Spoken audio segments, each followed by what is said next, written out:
And I'm just going to show you my, now that I've had the water flowing, I'll show you my little irrigation system. Basically the water flows down there into a helmet shell. And that gives it a beautiful sound. And flows down here. These are Venus flytraps. And it flows down here. And I've got, these are my frog breeding ponds. This one is empty. It'll fill up. This one, there's a little pond in here. That's got a bit of water in it already. And the frog spawn is laid by the frogs up here, and it flows down through here, down there, and over there you can see the frog spawn.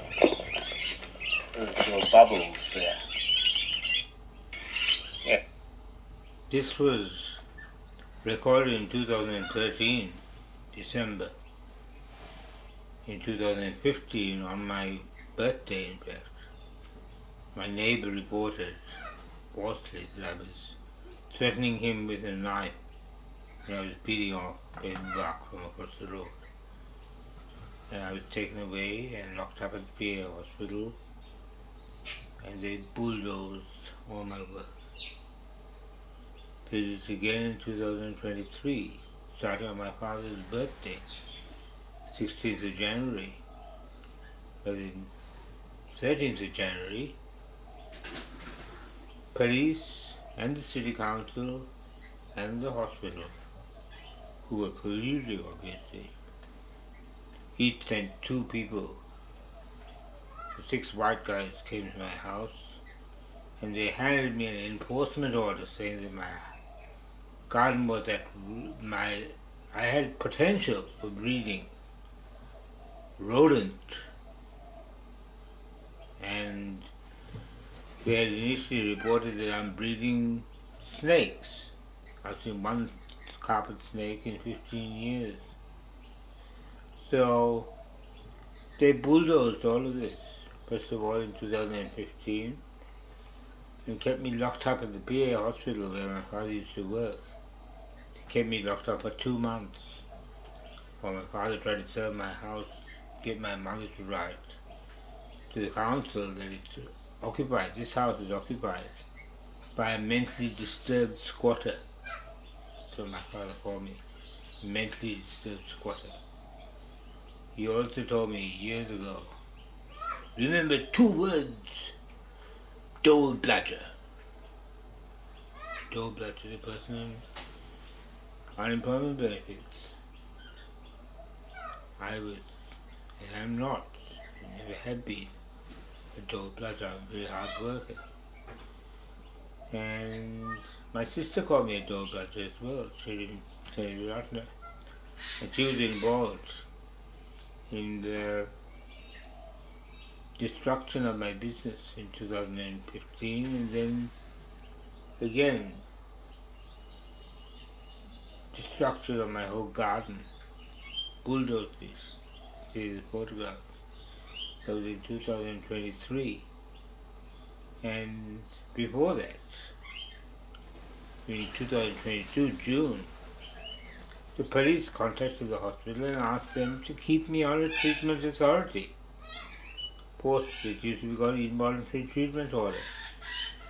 And the reason was that they had planned, the police had planned to do an enforcement order. That's exactly what they do. Of course, it's completely illegal what they did, because they didn't, my sister said they were doing routine maintenance. They didn't do any routine maintenance. They plundered all the rocks, all the bark, all the seeds, and all the living plants. Immensely valuable. And now the PA the PA hospital took me off the treatment authority because after they did this terrible thing to me in my property, a week later they locked me up again, saying that I was threatening my neighbours. It's my neighbours who threatened me. I didn't threaten anyone. But the Frogarium, this is the frog spawn, and the Frogarium was designed, it was a prototype, and they bulldozed all of this, and they stored all of it. You see some nice ferns with fronds on them, and all the ferns were stolen, along with all the rest of my valuable plants. It's called plunder and theft, not work. Frog spawn. So the tadpoles hatch out down here in there's a little very shallow pond in there, and this is another pond. This will get tadpoles. So all I have to do is just keep the water running slowly, and the way that I monitor that there's not too much water is this point down here. You can see that there's water collected here. Earlier on I had the water flowing through into my neighbours, but if you look at the actual outflow from the land, there's no water being lost in the stormwater drain. The sewerage drain that also contains my indoor house water from the taps, and that's the stormwater drain. Now I'm not sure what's going on with the pipe, because this one goes in that direction, this one flows in this direction, and I have a feeling that some unusual plumbing was done before I moved in here, and that people have been stealing water and actually stealing sewerage. Something like that. I know that the sewerage system was completely blocked up because a year and a half ago there was sewerage flowing up here, through here. So I've cleaned that out by running water through my taps. So that sewerage is gone into the garden, and it's made it very lush, because of course sewerage is very good fertilizer, as long as it's used correctly. So what I've been doing is basically detoxifying my land with water, and the result is that it's a healthy house and healthy land with some very, very healthy birds, and lots of them. So that's my I got a letter back from the mayor wishing me luck for my environmental regeneration project. And yes, this is it. My Dr. Romish's Bird Sanctuary and the Hub Mini Zoological Gardens. The mayor, Graham Quirk, didn't come and see my irrigation project or my bird sanctuary, but he gave a multicultural business award to a Fijian Indian called Sunil Chand. Sunil Chand, this is quite a story, I'll tell you about it. Sunil Chand he worked, you see, for Terry White, chemist. And Terry White had established this franchise, very lucrative franchise, of Terry White chemists. He established his first one on the opposite side of the road to the PA hospital. And what's more, Terry White, who also went into politics, was the chairman of the board of directors of the PA hospital. He had a chemist on the other side of the road, of Ipswich Road. They tried to make out that he was in Buranda, as opposed to Woolloongabba. It's actually Annalise. They're using Aboriginal names to disguise what's been really going on. And I rang Sunil Chand about 10 years ago, asking him not to dispense the poisons that these other Indian guys were trying to kill me with. And I didn't say kill me with, but I was getting poisoned. I couldn't talk properly, I was drooling, I was shaking, I couldn't talk or walk properly. I lost complete coordination between my left and right hands, so I couldn't keep a rhythm anymore. It was devastating for a musician. And it was intended to be. So, the police said that they anticipated being involved after a woman called Gia Tran. She filled in an enforcement order for taking unsympathetic photographs and misrepresenting my property. I was so badly poisoned I couldn't go to court, and I actually had to go to hospital, in the medical ward, because I was dying. And Raghavan Raman, who you may have seen in some of the clips that I've got, he was a tall Indian guy. He was a supporter of Tamil Tigers as well, but he refused to inject me. He refused to inject me because he could see that the poison was killing me. The one that Nigel Lewin, Pommy guy, had been doing for 10 years. Now Nigel Lewin happened to feature on the website of another guy called Nigel Lewin, a young man. And this is on LinkedIn. And he's posing with a AstraZeneca employee. So AstraZeneca, which made the COVID virus, the British COVID virus, a collaboration with Oxford University. And this AstraZeneca and Orica is explosives, mining and cyanide they export more than anybody else in the world, any company. And that was Imperial Chemical Industries, formed in 1927 or 29. Imperial Chemical Industries became in 1999 AstraZeneca and Orica.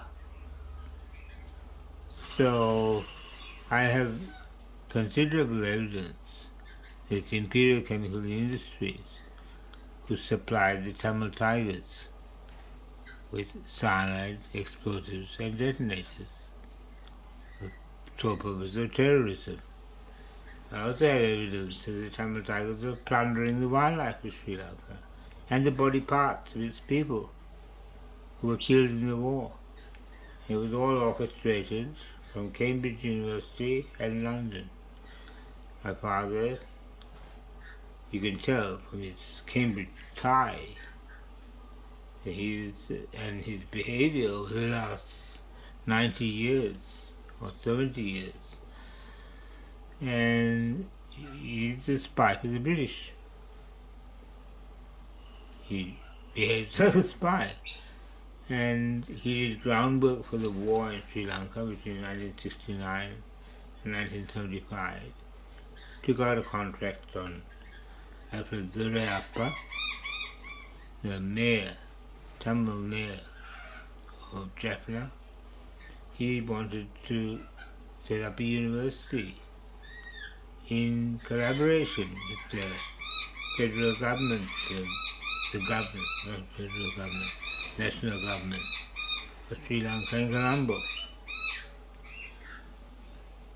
And when he went to pray in a Hindu temple, even though he was a Christian, he was shot by Prabharan, the leader of the Tamil Tigers, they call it, Prabharan. But Prabharan was Thambi. Thambi is younger brother. Anson Balasim is called Anna, his older brother. And Annas have much more power than Thambis. And Anton Balasim was, in his own reckoning, a political and strategic leader of the Tamil Tigers. He used to work as a translator for the British embassy, and he married an Australian woman and her in England in 1979. She led the female tigers, and there's footage of her handing out cyanide to these young girls. And yet, the British have not arrested her, they have not prosecuted her, and neither have they prosecuted my father, or locked him up, or my sister, who was also a supporter of the Tamil Tigers. My father has cited her for saying these are definitely white phosphorus birds, and that with all her microvascular surgical experience, she says that some of the repairs of bomb-blasted limbs was as good as her own. I don't know whether this is true, because I've never spoken to I haven't spoken to my sister about that. But there was an article that I got when I was working as a GP in Melbourne, general practitioner, and it was called The Body Part King. It showed a person in theatre gear, so you couldn't identify him, a brown man. And he was the Body Part King, was selling body parts of people who had been killed in the war. The war went on for 35 years, and it was absolutely monstrous. I've presented a lot of evidence about this, but I've got more to present, because, as I said, Prabharan was supposedly the leader of the Tamil Tigers, but when he shot Mayor Surayappa at the age of 21, Prabharan was armed with 2 handguns and a grenade, that's all. The people who armed him, trained them, and financed them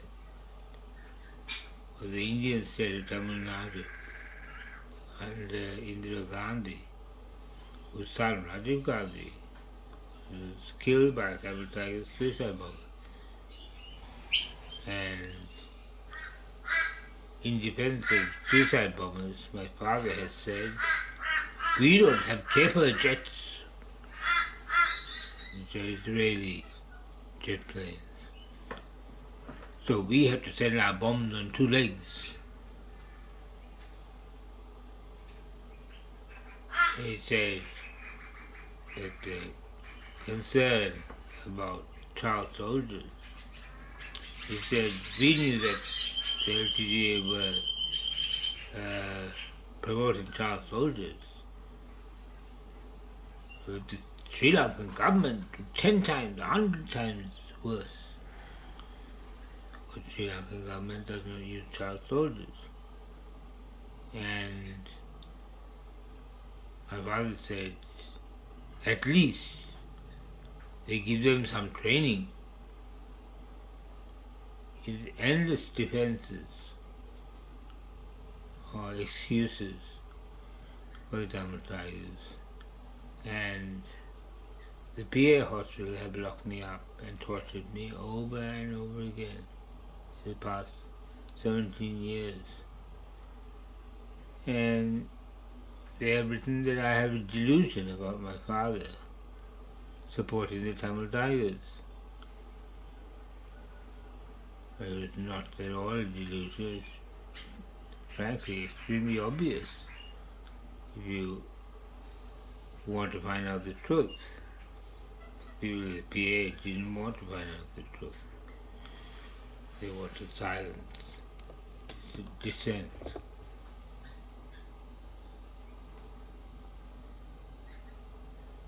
I'll stop there.